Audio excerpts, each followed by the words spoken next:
We got a new feature here. Look at this.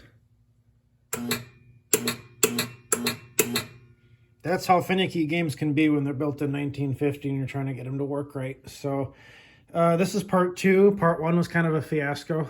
I'm learning a lot more about wood rails, 1950s Gottliebs in general. I have a lot more experience with like 60s and 70s stuff. Check out that topper I got from Dave for my knockout.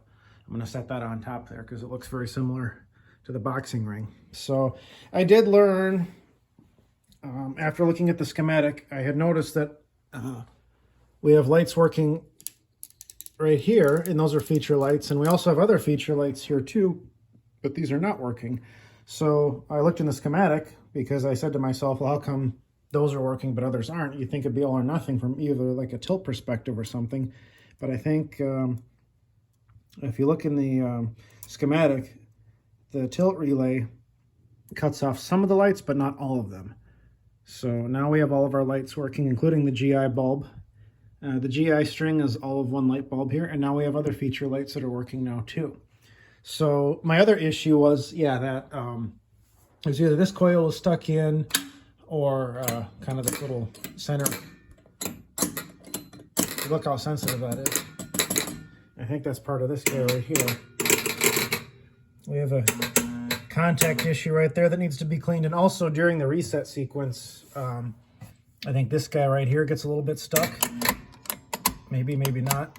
So I got to learn about this. I think that completely... This isn't really a ball stepper. I'm not exactly sure what to call it. I could look at the schematic and tell you.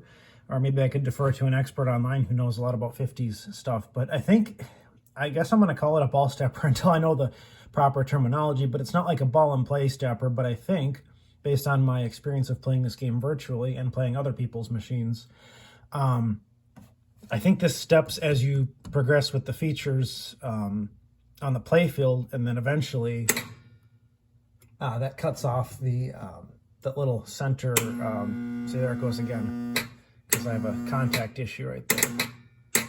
Or it's either a contact issue or it's not adjusted properly. But there. Then it's not going to close for sure. What else was I going to say? So those are the two problems that we looked at.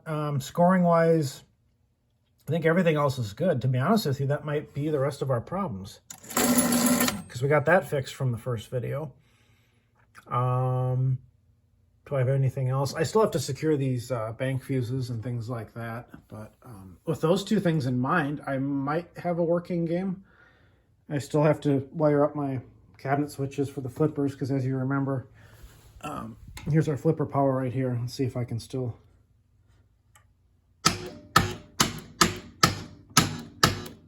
Oh, I gotta adjust that, because see, that flipper return spring's in there. Not quite resetting as well as it should. I do have some good gap right there, but maybe it's because the playfield's up, but it shouldn't be binding like that. And since these are custom plates, that could be part of an issue if this bracket isn't at the right height, but I notice I have plenty of slop right here.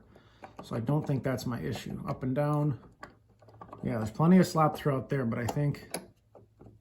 I don't know what I think. But that shouldn't be... It should be coming back freely. Maybe it's the rubber ring. Oh, look at that. There's my problem right there. The idiot who put this playfield together put them too tight. What can I do about that? Well, I do have a second ring down here. I could take some material off the rubber ring, but that appears to be my problem.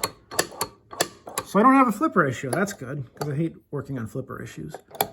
So maybe just like pinch some rubber material off of here and I should be good. I got bigger fish to fry, bigger problems. Yeah, that's loud. All right, so we'll go from there. I think I have to clean this guy up a little bit. That kind of sticks in a little bit. But again, an assembly from the 50s, probably got to be cleaned and lubricated. I haven't done anything with it. And I think this guy might be sticking a little bit too. No, that's so far so good. So keep cleaning, keep working with it. Largely, it's a working machine.